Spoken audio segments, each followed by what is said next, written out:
Oh, I've only kept the cover on. There we go.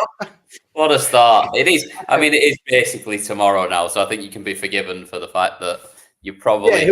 This show was originally scheduled when the stream was set up for 10:45. That was ambitious, wasn't it? Yeah, I don't think we were into the final game at that point. I think everybody expected there was a few 11-0s. I think we would have needed to get to that point. Good evening, ladies and gentlemen. After a slightly wobbly start, we've now had day 4 of the Betfred World Matchplay 2024. I am Dan Simpson, joining you as ever. I am joined again from across the Pennines by Mr. Cam McFarlane. Cam, how are you? Not so bad, mate. Not so bad. Like you say, tired. It's getting on, isn't it? It's been a long day. It's been a long session that to watch. I'm not sure it's quite as well. It wasn't a bad session by any means, but I think just when you put that game on last, it kind of makes it drag out and makes you forget what was actually on before it. No, and before we get into the detailed analysis, it went very much, in truth, it's rare we can say this, but a lot of the evening went as we sort of predicted, both in results and styles of play and how the games would go. I think we did a relatively good job last night, didn't we, of predicting what we thought we were going to get this evening. And then it delivered on a few fronts. Yeah, I think we did. I think we remarkably come out of it looking quite smart, to be honest, for once. And not, I think we did everything quite well, didn't we? But yeah, I think you're sounding a little bit better today. We I'm a little bit. I still do have I'm still full of man flu, but I am certainly better today than I was yesterday. I'm not quite as full of strepsils and lemsils. The strepsils and lemsils. It's gone. It's absolutely gone. It's gone. Strepsils and lemsips are not quite the order, but I'm full. You're nearly as incoherent as James Wade, then. Honestly, I'm loaded full of multivitamins. I am desperately trying to get myself well for travelling to Blackpool in order to actually attend the match play. So my aim is to keep living clean and healthy in order to get enough vitamins into me to overcome this in time to travel. Good evening to those already involved in the chat room. I can see just last few comments. We've got Joe and Joel in there. As well, everyone, I haven't pointed this out very much this week, but these fallouts are being released as a bit of a bonus content on audio podcasts as well. So good evening, good morning, good afternoon. All of those of you that follow us on the audio podcast format that are catching up, hello to you as well. I think we'll just crack on, Cam, because as I say, it's nearly tomorrow already. So I think the sooner we talk about what's gone on, the sooner we can talk about what will then be happening today. Yeah, exactly that. Let's crack on. So we started the evening with a game that I'm happy to say we both predicted well against a lot of the chat room. I think, if you remember rightly, there was an awful lot of people. But I think pretty much everyone but you and I picked Gerwyn Price to win this match, and we stuck to our guns. And Smudger came through for us today in a game where he did really. It didn't feel as tense as it perhaps looks on the scoreline. And you look at some of the stats, and Gezzy's doubling was very good, but it was just an absolutely monster display of breaks of throw on both sides. I lost count of breaks of throws in this game. But the story of this game, surely, Cam, is the 180 hitting from Ross Smith. Yeah. And the fact that we didn't have one for the first 9 legs, I don't think, something like that. And he still finished up with 13 of them at the end of it, which shows you how he went down the stretch, to be fair. And it was a good game, this. It was close. And like you say, there were so many breaks of throw. It's like nobody could hold it at some points. And well, there was one point where we had, I think, from 4-3 to 7-6, we'd had 6 breaks of throw in a row, hadn't we? And it was just every single leg was a break of throw. But I found it a very entertaining watch. I thought the game was played at a lovely pace. The scoring, I mean, the Gezzy Price played well. I mean, 3 180s to 13 does just show that ability Ross Smith has to just keep finding that treble 20 once he puts those first 2 darts into it. We didn't see 5 on 4 as well. for Ross. Yeah, on it, like he is 35 140s. It was an incredible. I think the average of Ross Smith would probably be an awful lot higher if his doubling was a bit better, because he did mess Even around. slightly decent, because it was bobbins for the first probably 12 legs, maybe even a bit more, to be honest. Yeah, we didn't see, the biggest checkout we saw from Ross Smith was that 81. We didn't see any, sort of big highlight reel finishes from Smith, but it was just that scoring. But I don't think Price disgraced himself. I thought he played well, but was just outdone on the stage there, as you and I predicted yesterday. And I'll keep saying that, because it's not very often we get that chance to show No, off it's a little not. bit, It's is it? usually the chat room feeling a bit more smug than us at this point. I think we just missed out on the prediction. I think, did you have 11-7 and I had 11-8? We weren't Yeah, far we off. were close. I think, and again, it was almost that, we'll see that that'll be the result, and we'll see a load of 180s. And then it did take a little bit of time for those to start coming in, but once they were there, by goodness, they were relentless. Now, our man in the venue, Phil Bars, has been able to get some interviews into the back end this evening. So I think before we talk any further, we'll hear a little bit from Ross Smith about his thoughts on how that game went. I suppose not playing how I know I have been or how I can do, and thinking enough's enough. I want to kick on and do something, and you almost have a word with yourself. You go, not been here specifically in Blackpool, but I go, I've had enough of being a nearly or just losing out to a top player or whatever, 7-6s or 6-5s or whatever, and you just sort of go, you grab yourself by the scruff of the neck and go, come on, let's dig deep now, enough's enough, you want to do something, do it. So that's where the fight come from. Also, were you feeding off Gezi giving it as well? Because you seem to be back and forth with each other at one point. Yeah, Gezi always does though, doesn't he? That's his game. It doesn't really bother me because of, again, that's who Gezi is, but maybe I'll give him something back that he wasn't used to. I don't know. So he gave plenty during this game, and they both did at times, but Ross Smith properly give a bit. Yeah, the word was the kissing of the dart, which was an odd one going into the break. The word that I'm going to use to sum up this game, it was animated. Yeah, it was. There was lots and lots of fist bumps and shouts and growls and cheers, and that wasn't from the crowd. That was from the two guys on the stage. Who really, wasn't it? He really give it some. And I picked Ross Smith to be a quarter finalist. When we sat and did the predictions for the for the event, once we saw the bracket, I thought Ross would do well, and he's backing up my prediction at the minute, and he's certainly doing everything he says that he set out to do. We'll talk a little bit more later in the week about Ross Smith and what his next games are going to be. Let me just have a quick look, because that's why. The man that won the next game, hasn't he? Up next, which, my God, I hope he wins that one. Yeah, he is. I'm just having so for some reason the website that I'm using for my scores is. You don't just know them all off the top of your head, Mr. Simpson. No, I absolutely don't. And it just had a momentary lapse in knowing what on earth was going on, because it turned midnight and it didn't know what day it was going to show me. I can't get yesterday or today right now. Mine's disappeared.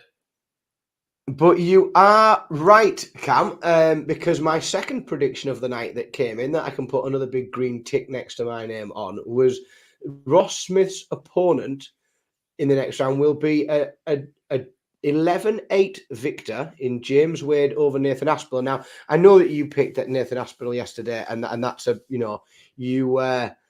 you very much are a big fan of Nathan Aspinall, and that was probably more heart than head. I did have a quick look with the bookies. I just went with what I wanted to see. Yeah, I did have a quick look with the bookies before the match, and it's very rare that you will find, an unranked qualifier. I say unranked qualifier, that's wrong. Unseeded player, that's better, isn't it? Who's odds on to beat the defending champion in the second round. But that's what we found. The bookies were on the side of James Wade, and I think it went almost exactly as many of us thought it would be. But and I think James said in his, I've watched the whole interview. We are going to play a little excerpt from it in a moment. But I think James himself thought that this could have been an even wider victory. And Nathan did just manage to a bit of clutch finishing in some special doubles, that bullseye especially, that made this score not an embarrassing score. But it could have been, couldn't it? James Wade could have ran wild here. It could have been 7-3, couldn't it? Going into that second break. But Nathan managed to pull out a couple of big finishes, like I said, the bullseye, and then I can't remember what it was, the leg after that, but he took something out the leg after that, after Wade had given him an opportunity to, and managed to get in at 5-5. And you thought at that point he might actually kick on, because he could easily have been even further than 7-3 down, to be honest, the way the first 5. Well, it looked lost, didn't it? At 4-1 in the first break, it looked like, I thought Nathan might hold a couple of legs here and it'll just move. Yeah. And then he come out, took that break straight away from James, and then got into the second break 5-all. And let's be honest, 5-all with these two, it could go either way from there. But Wade just managed to do the better execution of what was required. He executed his game plan slightly better than Nathan was probably physically able to do. Yeah, it just looked like towards the end, he looked like he was struggling more and more the deeper it went into the game, in terms of whether, I don't know how much it was hurting, but at least there were a few darts that he threw where it looked like it hurt as he threw them. And I think it looked like towards the end, they weren't going where he wanted them, whether that was the pain or whether it was just frustration or whether he was just struggling at that point just to release the dart properly because of how it was feeling. My instinct is got to him, and the last couple of legs, his head had gone completely.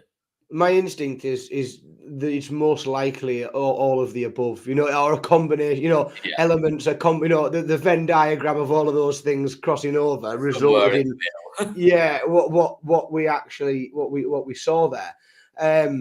Nathan had mentioned, we know he's get Venn diagram into a straight. That's nice. I like that. That's what happens when you get when the middle classes run the stream. That's what happens there. We get Venn diagrams. There's a lot of being made about Nathan's injury. We know he's going to take some time off. We know he's going to have some surgery. Obviously, he's timed that because he desperately wanted to come back and mount a defence, whatever that defence looked like, of his World Match Play title. And I suppose we all, I know you particularly, but we're all big fans of Nathan Aspinall at Online Darts, and we wish him the very best with his recovery, and look forward to seeing him later in the year. We will, and I don't know what I think. So this is definitely worth, after the stream, of course, folks, going to the Online Darts YouTube channel for the James Wade post-match press conference. It's about 15 minutes long. If you've got 15 minutes in your day, I would recommend it. I don't know which excerpt we've got here. I don't know which bit of this. It could be anything, but we're gonna hear a little bit. If it's the bit that Phil actually did the questions on, it's probably quite short, I imagine. Yeah, we'll have very little to talk about. But let's see what James had to say in this excerpt from that interview. No, I'm James Wade. And in my opinion, I've won more than Nathan has. Quite a lot more than Nathan has.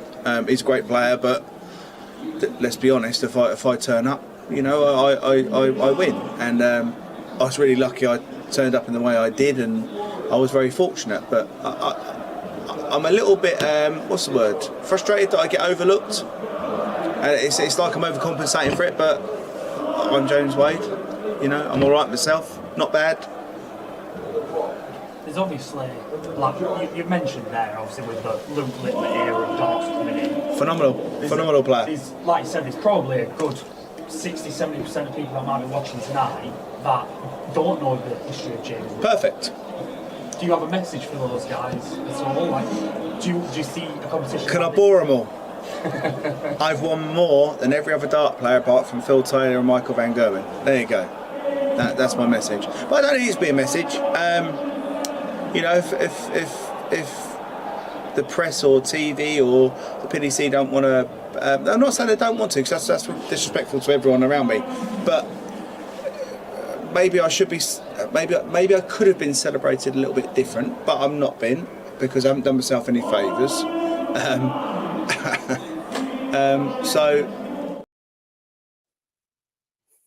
So you may have mentioned that once or twice, but that was James Wade. It's like it's that picture, isn't it? The picture on socials. It says James Wade about 3 times on it. Yeah, like, that was James Wade, folks. There's 15 minutes of that on our YouTube channel, and it's definitely worth a listen. There's some bits in there that are worth listening to. There's a very good point he makes at the end of that video, though. Yeah, he's not doing himself any favours, and there's a reason he's probably not as celebrated as he should be, based just off his achievements. Well, I mean, he certainly had faith from me. I picked him. I picked him to win today, and I thought he'd come through it. I picked him to win the first round as well. So not all elements of the minnows in like we are in the world of media are against James. Some of us think what he's that going to he's. Think, though, at the same time, is as much as he's saying, "I'm not being celebrated as much as I should be," or people are writing him off or not picking him. At the start of this tournament, he was down at 23rd or 24th in the world.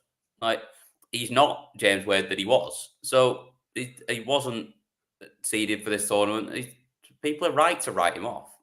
Yeah, well, the thing is he was also, with half a day to go, not in the tournament. Yeah, exactly. So literally with half a day to go. Like, it absolutely should be. If it was 4 or 5 years ago, I'm fine.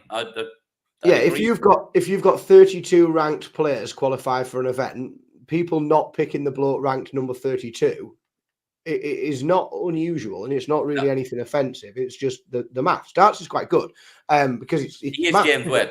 You can look very at how people are playing. But yeah, interesting. It'd be interesting to see what happens in the next round, because that's going to be an interesting clash of styles, I think, between Ross Smith and James Wade. It's a very interesting.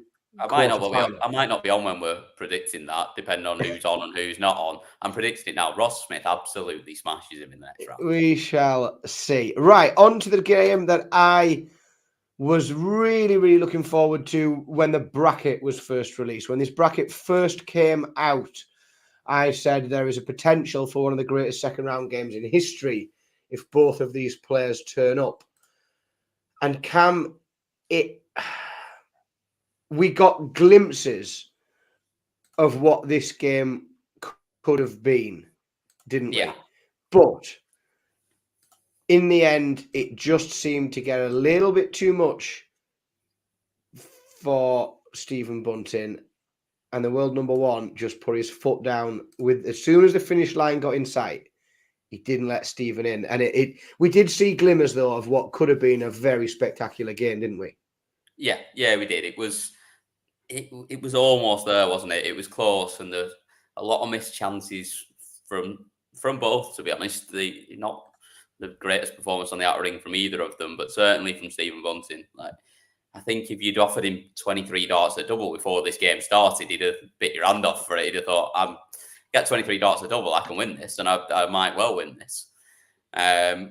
But yeah, he missed a few chances. There were a couple of moments from him, like the 1-2-6 was really nice for him to break to go 5-4 up. I think it was at that point, or 4-3 up. It was early-ish on. But yeah, there's just something about Luke Humphries that he's so clinical when it matters, and when you get down the stretch, it just doesn't give you an opportunity. It doesn't miss match darts. It just makes it really matters. Joel makes a really good point in the chat room there. Humphries once again making 102 average look very ordinary. Yeah, and it's a remarkable talent to be able to do that. To be able to throw 108 and be all right on your double, but make it look like you're not playing that well, because that there's so much more from him. Now, depending on, and again, we've heard a bit from James Wade about writing people off and writing players off and things, but it's that depending on where you rank players' form and who you think is the most dangerous, that was potentially Luke Humphries' biggest test before the final. Yeah, because arguably, and again, with the greatest respect of everybody that's in that part of the draw, if you looked at those names that he's going to now have to get through to get to the final, you'd probably stack Bunting ahead of them in terms of what you might expect him to turn up and throw potentially. So maybe. Big test today, though. I think it was a big test, and he didn't have quite as much coming at him as I hoped he would. Just because I wanted to see an absolute barnstormer. But I think that the headline of this is very much that Luke did what Luke does, and he came through. Came through well. We do, again, the final interview of the evening. We didn't manage to pick up with Dimitri at the end of the final game, but we will have that interview on the YouTube channel for you all. We'll have a listen now to see what Luke made of it. I mean, I see Luke today come in and we had a little chat together. I won't tell everything we said, but like I tell everyone, we're good friends. So, he come in and we had a little chat. I won't say on camera what he told me, but that's between us. But did he really play that bad? 101 average? I don't think we're saying we're struggling now. Yeah, I just think that so many people put too much pressure on him, and it's more the media and not you guys sitting in front of me, but it's more the people that like all the papers. They put so much pressure on him, and they expect him, and all the people at home, they say all these things that he's not good enough anymore. He's had a couple of bad games. I had a couple of bad games this year. I've had many bad games. He's not playing bad. He just maybe felt the pressure of the situation. But I can assure you he's going to win many major titles just because one. But I think we forget who he played as well. He didn't play some random person. He played one of the greatest dart players in the world. So, if he'd have played any other player, he might have won. But that's just the unfortunate thing about darts. No one's unbeatable. Michael said it yesterday.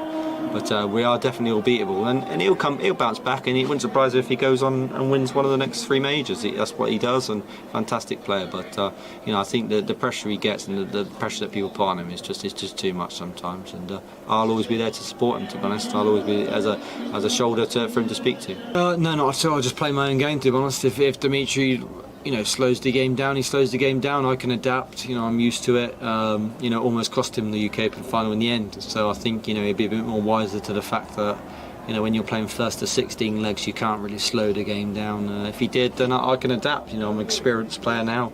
And I think if I could give him any advice, I'd probably tell him he's a better player when he's more fluent. To be honest, when he slows himself down, he probably plays a lot worse. So I think if we play in the moment and we both play our fluent game, it would be a great game. But obviously Johnny's a good friend, so I hope it's Johnny. But whoever it may be, it's going to be a good game regardless. 2 fantastic players, and hopefully we put on a great show for him on Thursday night. Well, we'll come to Dimitri's pace when we talk about the final game, because I don't think he did too badly tonight. The focus tended to do on a different Luke there. Chat about Mr. Littler, and he nearly said the paper. Did you notice it nearly fell out of his mouth there? The rag that does seem to very much take an interest in the career of well, there's a couple of them that are sort of more prevalent than others, aren't they? Absolutely. Again, there's not really too much more we can say about that. And Luke said it all for us, really, on all fronts. He did very well. He beat a game, Stephen Bunting, and he moves on to the winner of a game that, if I'm honest, Cam, and I made no secret of it yesterday, this was probably one of the few games, or the only game today, certainly, that really didn't sort of capture my attention and excite me. No, it's one that would have been better if it was on earlier, wouldn't it? But with it being on last and it not starting until nearly 11 o'clock, I was done for the night at that point. I think I didn't really. About watching it. It was played, and it's rare I can say this, but it was played at a relatively good pace, and we literally almost saw match starts before Dimitri was sort of having to steady himself a little bit, and settle himself and go. And Luke Humphries made a comment there about that he thinks Dimitri's a better player when he just gets on and throws them. And for a good spell of that game, until he had a bit of a fluff around, he was averaging 80% on his doubles, and he was hitting doubles unbelievably without faffing around, just going straight in. He's also scoring really well doing it as well, and it was like, and it does. We've all said it. We've all sat here and said it. He's a better player when he just plays at a natural pace and just throws. Definitely. But he's got this thing that he likes to do. And Luke almost said it in his interview that he was like, think he's a better player when he plays quicker, and he plays worse when he slows it down. He almost kind of went, I hope he slows it down almost, just because it'll be easier to get past him. Yeah, and again, I don't think Jonny did a great deal wrong. I think I thought he looked quite good actually, Jonny. I was Mark Webster. A lot more back to the Jonny that we all know and love, and want to see him back playing well again. And he wasn't far off today, I don't think. Mark Webster made a really good comment. I wanted to just repeat it on his commentary, was that he felt that Dimitri had done a very good job at winning the important moments in the game. And I think that's what Dimitri, that's why the score is as wide as it was. Because Jonny played, there wasn't a huge difference in the way that they both scored. Jonny outscored Dimitri for most of the match. And by the end of the match, Jonny's doubling was better than Dimitri's as well. Granted, he had less than half as many darts at a double. Dimitri had created a lot more opportunities for himself to get those legs won.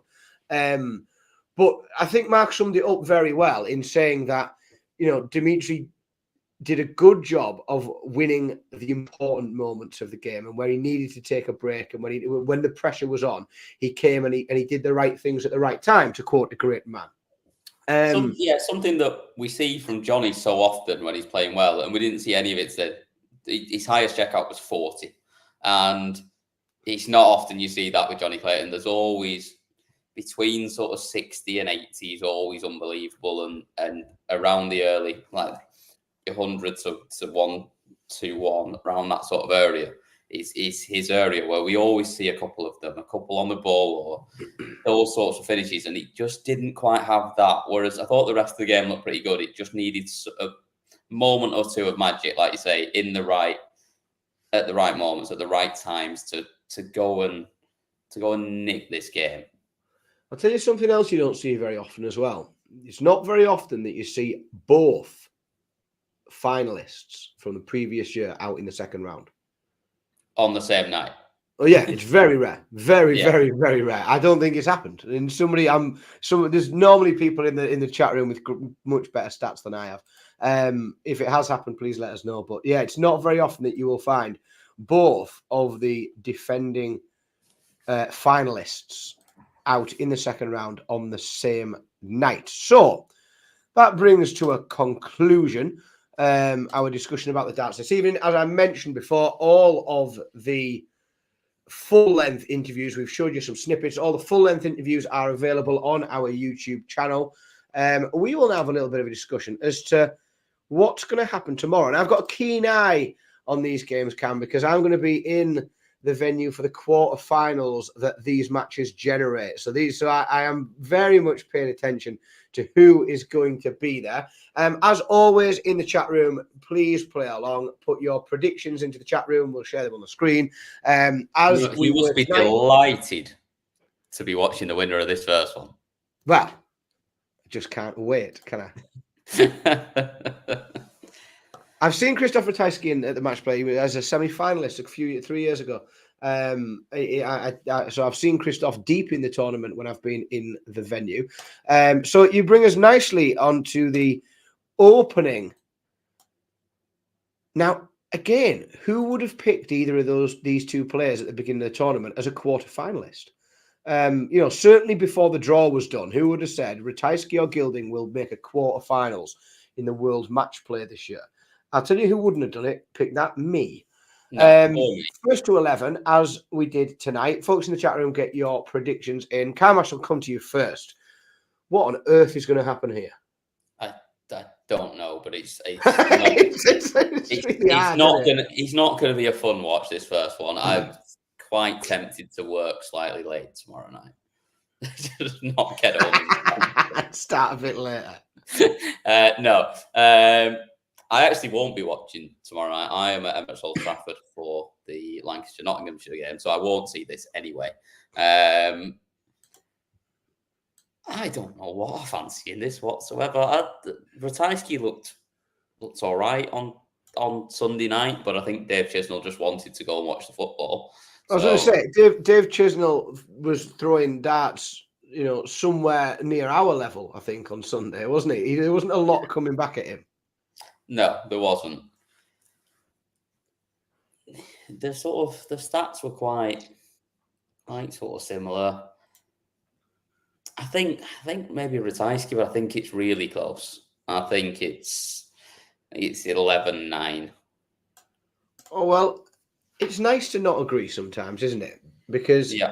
again, I think it's a toss of a coin. Like, so more out of devilment than anything else. If you've gone Ratajski, I will go Gilding, because I think they've both got... And again, I think it could be 13-12 or 14-30, whatever we're up to in game, in added time when we're playing up to 11. Or it could be 11-1. I really do not know what is going to happen in this game. If I have to pick a score, I will say 11-8 to Andrew Gilding. And in the chat room, get your picks in. But both of those got predictions with zero confidence whatsoever behind them, but we've made a pick. I don't know what's happening there. Now, here's a game that so we'll move on from that really quickly, because I am looking forward to. I'm really looking forward to this game. I think it's going to be bloody brilliant. I think it's got loads of potential again in this game.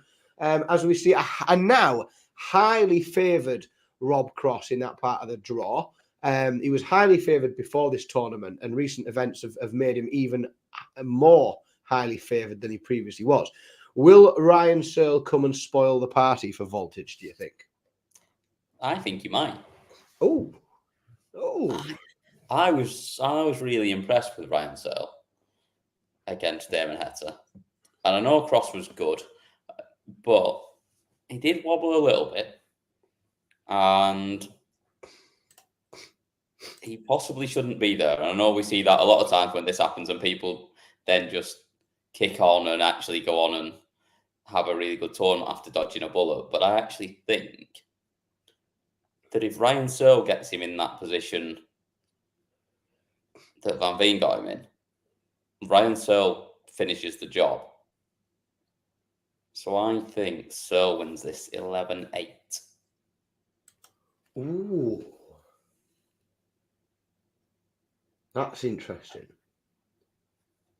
So the last time these two met on a big stage, if we're going to take out Euro Tours and Players Championships and things like that, the last time these two met on a big stage, I was in the room, and it was in the Players Championship Finals 2021 when Ryan Searle beat Rob Cross 10-7 on the route to the final. I think it will be revenge rather than repeat. And I think that we didn't see a brilliant Rob Cross in the first round. I think we will see a better Rob Cross in the second round. And I don't think it's going to be a heavy victory, because I think Searle is a game player, and I think he'll score well, and I think he'll hold a lot of his own legs just because of his scoring power. But I will go Rob Cross 11-9. Joel's got some predictions in. He's agreed with you on one and me with one. He's got Ratajski winning 11-5, and he's got Rob Cross winning 11-9, same as me. So he's split the difference between us there, has Joel. Another interesting one next as well, Cam, because so many question marks. Oh, Tom's gone in as well with Searle. Oh, he's got Rob Cross 11-8 victory over Ryan Searle. Yeah, a huge question mark. I would say the only man that had more question marks over him than Nathan Aspinall coming into this tournament was Michael van Gerwen. And then if I had to put the third player on that list, it's probably going to be Joe Cullen. I was going to say, yeah. So two players who have both struggled to find what they would consider their top form. For many people in the world, it would still be a great deal to look forward to. But has Michael van Gerwen spent himself on dispatching Luke Littler, and has Joe Cullen got enough to get rid of the Dutchman, or is Michael van Gerwen kicking on? No, I think it was good from Cullen the other night against Brendan Dolan, but Brendan Dolan did not play well in that game. Again, it was another one where there wasn't a lot coming back at him, a little bit like with Ratajski against Chizzy. He didn't have to do a lot. His recent head-to-head record with Van Gerwen is horrific as well. He's not won one going back until early 2022. The Masters. Yeah, it's a long time since he's beaten Van Gerwen, and I think Van Gerwen's still going to be well up for this. I don't think he'll be spent after that game with Littler the other day. I think everyone's writing him off about going out first round to Littler. I think he wants to go and win the lot here. I think he's going to be right up for every game. So because of that, I think he actually wins this fairly comfortably, because I think he gets Cullen under pressure early.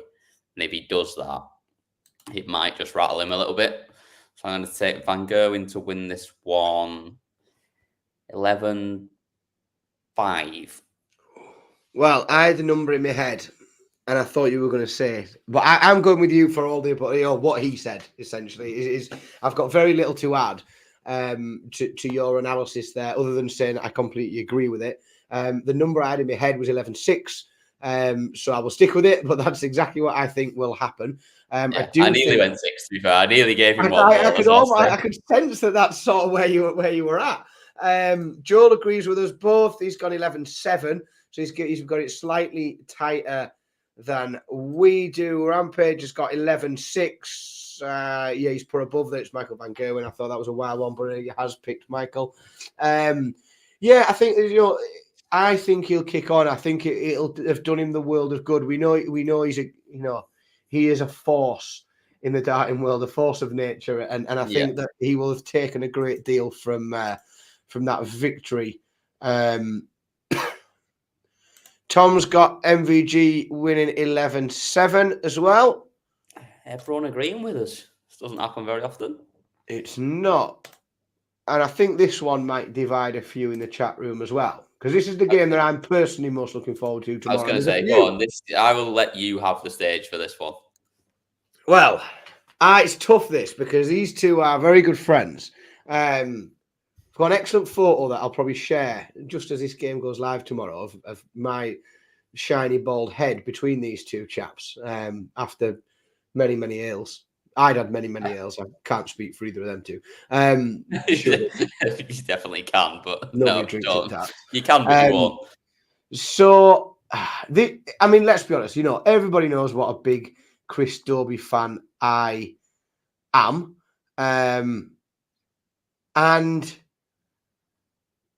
but it's Michael Smith, and Michael Smith has been playing very, very well lately. Recent Premier League finalist. He certainly played a lot better against Gary Anderson than Chris Dobey did against Richie Edhouse. Yes. Certainly after the first 5 legs. These two don't play each other very often, right? That it just doesn't come around very often. When it does come around, it's important. These two haven't met on the Euro Tour. They haven't met in Players' Championship events. The last 2 times these two have played each other was at the World Matchplay and the World Championships. And Chris Dobey beat Michael Smith at the World Matchplay last year, and he whitewashed him 4-0 at the World Championships. Yeah, he's got an excellent record against him. He's got a superb record against him. And for the only thing that puts me off, and I will be going Dobey, because of course I will. Only thing that puts me off is how well Michael Smith played in that first game, and Dobey didn't play particularly well. However, there was a good chance that Dobey's got it out the way. He's doubling up if he's gonna do it. I think he there's a good chance. Ridiculous, like almost 28, 30, something like that, a double in the first game. If he does that, he's gone. No, but there's a good chance that Dobey's got that out the way. Yeah, and therefore, I'm going to pick Chris Dobey to win 11-8. 11-8, Chris Dobey. Yeah. I mean, he beat him. He did beat him 11-7 in this tournament last year as well, didn't he? He did. At the same stage. But I do think I liked a lot of what I saw from Smith. I thought he was ropey at the start. He struggled to get going, but once he did, he was really, really good. And again, I think he's got that little ropey start out of the way now. So I think this is an absolute thriller, though. We keep avoiding predicting extra sort of it going all the way. Yeah, extra time. We don't predict that a lot, do we? No. I think I'm going to do it here. 13-11, Michael Smith.